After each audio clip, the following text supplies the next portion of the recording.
سلامتنا كابسة طلعي تلفزيون إيريساتي بتحكم كبرى سمعتنا نلومي ربع حموش تحدار زدلنا لكم زيناتات انهو عباي بريطانيا كتما لندن زركبو أبالات دياسبورا تقراي حموش عامت ورار تقراي مغنيات بمقبار عبزا كايدو سلامو سلفي سمع سلام بريتوريا ملو بملو كتقبار كم تصوو معكنا زينة تقراي قاليحين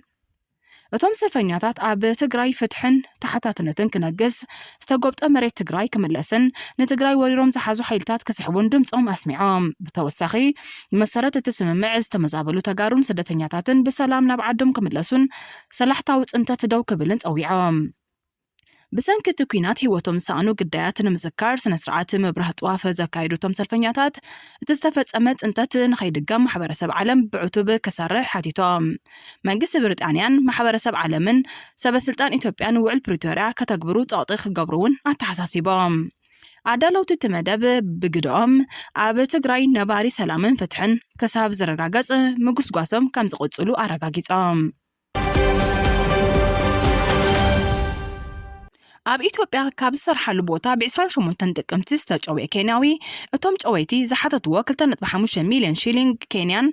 ገንዘብ ምስ ከፈለ ከም ዝተፈትሐ አዲስ ስታንዳርድ ኣብ ናይ ሎሚ 5 ሕዳር ሕታሙ ኣፈይጡ ቀዳማይ ሚኒስተር ሙሳሊያ ሙዳቫዲ ከም ዝሓበሮ ሳሙኤል ሙብጋ ዝተባህለ ኬንያዊ ኣስራሒኡ 2.5 ሚልዮን ኬንያን ሺሊንግ ማለት ኣስታት $20,000 ድሕሪ ምኽፋሉ ናብ ኬንያ ተመሊሱ ሙብጋ ካብ አዲስ አበባ 120 ኪሎሜትር ርሒቃ ኣብ ክልል ኣምሓራ ኣብ ትርከብ ከተማ ደብረ ብርሃን ኣብ ዝርከብ መዕሸጊ ብርጭቆ ከም ኣካይደ ስራሕ ኮይኑ ይሰርሕ ነይሩ ብ28 ጥቅምቲ ድሕሪ ምጭዋዩ ኤምባሲ ኬንያ ኣብ ኢትዮጵያ ነቲ ጉዳይ ንሰበስልጣን ኢትዮጵያ ሓቢሩን ንኽፍታሕ ዝርርብ ጀሚሩን ጸኒሕዩ ብድሕሪዚ እቲ ኤምባሲ ኢትዮጵያ ከምኡውን ስድራ ቤቱን ኣስራሒኡ ሙብጋን ንኽፍታሕ ኣብ ዘተ ድሕሪ ምሕጋዞም ኣስራሒኡ እቲ ዝተሓተ መጠን ገንዘብ ምስ ከፈለ 4 ሕዳር 2025 ተፈቲሑ تمالي 4 حدار أمباسادر سودان أب حبرات هاجرات إمارات أب عناو كيناس سودان حيتات قلت فدقف حجيزة كبل بمخصاص محبر سب عالم تقطق جبر متوقعو TRT أفريقيا لومي 5 حدار حبيرو إتا أمباسادر نقازنياتات أب زهابو مجلسي إمارات نظام جبر شبراويان معتقن مموالن دو كتبل محبر سب عالم عتوب تقطق جبر الله سودان بترجع جامس أو عيد كتقرب مصنحة زخاخيرو إمارات عرب وغانا نخص كارتوم بترجاقام تنصقو اتبقى شحات زغطور سبات زغطاله كالوت مليونات زغطور سبات زمزابالو كينا السودان أبز حلفة معلتات ناب حدستي كبابتا السودان بمزرقع كابز زخف أسب أوي عنوات كي قاتم سقاطة أبقيسولو حالتات كنت تفدقف كل في كتما الفاشر مقود صارو قابل علي كلانتان عب سافيح معرابو زبادار فرز الكبا حموش رسا كتماتات تاقزات قدو تركهلو غير والله مجمريا نايت ግጭት ሰራዊት ኢማራት ዓረብ በጎራብቲ ሃገራት አቢሉ በመሬትን አየርን በዘላአ ሐጽዋርን ዕሱባት ሰራዊትን ሓይታት ቁጥፍ ደገፍ ይድግፋሎ ክትብል ሱዳን ከሲሳ መንባራይ ዝካር ጽቅቲ ኣብ ልዕሊ ኢማራት ኣብ ዕጹ ማዕጾ ጥራይ ሕሹኽ ተባሂሉ ክስጋር የብሉን ብግልጽን ኣብ ቅድመ ዓለምን ክእወጅ ጽኑዕ እገዳ ድማ ክስዕበለዎ ይብል ሐሚድ دعرت مدقعتي حالتات كتف دقف قبل لي الفاشر بيت صحفة سبعو مسالات حبرات هاجرات بقتلات جملة وهلكيت عمت مدقعتي قبل لي سيفل سرعتنجاتات مزمات مجوين قدو دم مزوالن زسكحك حتى بصابات كام زبطحو قال لي تونيرو وتدراو قرب إمارات بقطف دو كبل انت زي كيلو زيادة عن سبعو مسالات كله مخانو حاميد التحساسب بونتلاند نتي فدرالاوي منقس الصومال زتاتاتو حاجش سرعات إلكترونيكاوي فيزا بمنطاق قابل علي ناتا جزء زاتو جياشو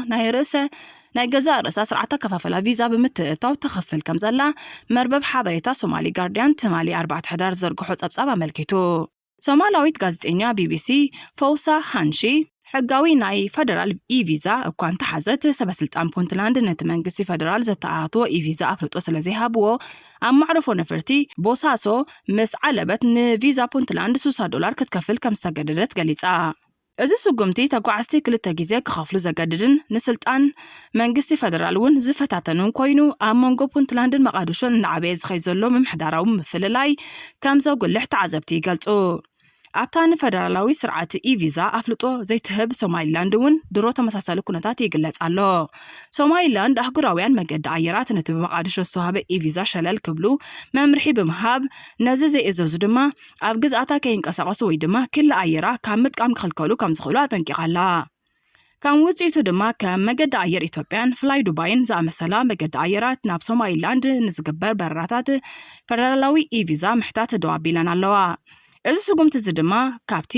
ኣብ ልዕሊ ክሊ ኣየር እቲ ሃገር ብሕታዊ ስልጣን ኣለኒ ዝብል ፈደራላዊ መንግስቲ ብርቱዕ ነቐፌታ ኣስዒቡሎ።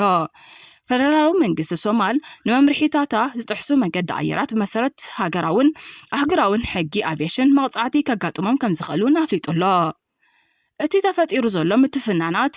ንጉዕዞ ገያሾ ክዕንቅፍ ካብ ወጻኢ ሃገራት ዝመጹ ሶማላውያን ንኽምለሱ ከጸግምን ኣብ ውሽጢ እቲ ስቡር ፈደራላዊ ስርዓት ሶማል ዘሎ ዝምድናታት ምህናጽ ዝግበር ጻዕርታት ከዳኸምን ከም ዝኽእል ተንተንቲ የጠንቅቑ።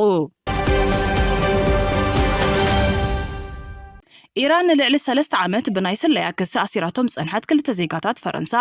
ከም ዝፈትሐት ኣልጀዚራ ብ5 ሕዳር ሓቢሩ። ፕሬዚደንት ፈረንሳ ኢማኑኤል ማክሮን ግን እቶም ዜጋታት መዓስ ናብ ሃገሮም ክምለሱ ከም ዝፍቀደሎም ገና ርግጸኛ ከም ዘይኮነ ሓቢሩ። ፕሬዚደንት ፈረንሳ ኢማኑኤል ማክሮን ብምፍትሖም ከም ዝተሓጎሰ ብምግላጽ ጓል 41 ዓመት ሴሲል ኮህለርን ወዲ 72 ዓመት መጻምድታ ጃኪየስ ፓሪስን ካብ ተኣሲሮምሉ ዝነበሩ ቤት ማእሰርቲ ኤቪን ሰሜናዊ ቴሄራን ተፈቲሖም ናብ ኤምባሲ ፈረንሳ ከም እተረከቡ ብ5 ሕዳር ኣብ ዝሃቦ መግለጺ ገሊጹ። ብዝተኻእለ መጠን ብቁልጡፍ ናብ ፈረንሳ ክምለሱ ዝርርብ ይካየድ ከም ዘሎ ድማ ማክሮን ገሊጹ።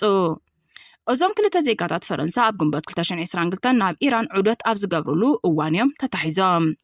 ፈረንሳ ነቲ ምእሳሮም ዘይምኹነን መሰረት ዘይብሉን ክትብል ክትኩንኖን ከላ ስድራቤት እቶም ጉዳያት ድማ እቲ ጉዕዞ ብባህሪኡ ጽሩይ ቱሪስታዊ ምዃኑ እዮም ዝገልጹ።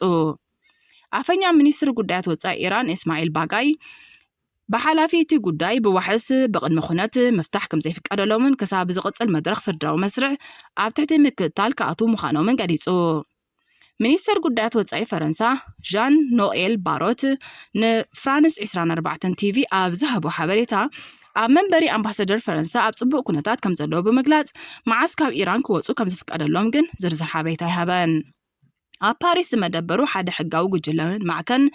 ዜና AFP ኣብ ዝሃቦ መግለጺ እቲ ምፍታሕ ን1277 መዓልታት ዝጸንሐ ኢደወነናዊ ማእሰርቲ ዘብቅዓሉ ኣጋጣሚ ምዃኑ ገሊጹ። እዞም ፈረንሳውያን መጻምዲ ንፈረንሳን እስራኤልን ስላያዊ ስራሕ ሰሪሕኩም ብዝብል ክሲ ኣብ ዝሓለፈ ወርሒ ኣብ ድሕሪ ዕፁው ማዕጾ ብዝተዋህቦም ፍርዲ ንፓሪስ 17 ዓመት ማእሰርቲ ንኮህለር ድማ 20 ዓመት ተፈሪድዎም እዩ። ኣብ እዋን ኩናት ሰነ 2025 እስራኤል ኣብ ልዕሊ እቲ ቤት ማእሰርቲ ዘካየደቶ መጥቃዕቲ ስዒቡ ካብ ኤቨን ድሕሪ ምግዓዞም ብዛዕባ ጥዕንኦም ስክፍታታት እናዓበየ ክመጽእ ጸኒሑ እዩ። ፈረንሳ ብዛዕባ ምእሳሮም ናብ ኣህጉራዊ ቤት ፍርዲ ክሲ ኣቕሪባ ነይራ። ኣብ ኢራን ንዝገሹ ወይ ንዝበጽሑ ፈረንሳውያን ዜጋታት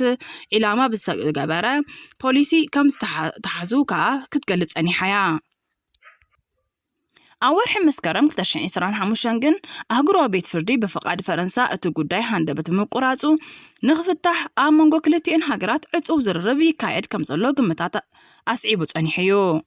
ኢራን እዞም ክልተ ሰባት ከም ኣካል ናይቲ ምስ ፈረንሳ ዝተገብረ ናይ ምልውዋጥ ስምምዕ ነጻ ክወጹ ከም ዝኽእሉን እዚ ድማ ኢራናዊት ማህዲህ እስፋንድርያን እውን ክትፍታሕ ከም እትኽእል ገሊጻላ። እስፋንድርያ ኣብ ወርሒ ለካቲት ኣብ ፈረንሳ ኣብ ማሕበራዊ መራኸቢታት ሽበራ ብምስፋሕ ተኸሲሳ ኣብ ቀይዲ ከም ዝኣተወት ሰመዚ ፈረንሳ ገሊጾም። ካብ 13 ጥሪ ጀሚራ ኣብ ፓሪስ ናብ ፍርዲ ክትቀርብ መደብ ተታሒዙላ ዝነበረት ኮይና ኣብ ዝሓለፈ ወርሒ ብዋሕስ ተፈቲሓ እያ። ካብቶም ክሳብ ሕጂ ብኢራን ኣብ ቤት ማእሰርቲ ዘለዉ ኤውሮጳውያን ሽወደናዊ ኢራናዊ ምሁር ኣሕመድ ሬዛ ጃላሊ ኣብ 2017 ብስለያ ተኸሲሱ ንሞት ዝተፈረደ ኮይኑ ስድሩ ብትሪ ነጽግዎ። ክቡራት ተኸታተልትና ነዚ ሰዓት ዘዳልናልኩም ዜናታት ኣብ ዝንዛዘም ኣብ ቀጻሊ ብኻልእ ትሕሶ ክሳብ ንራኸብ ሰናይ ንምንኤልኩም።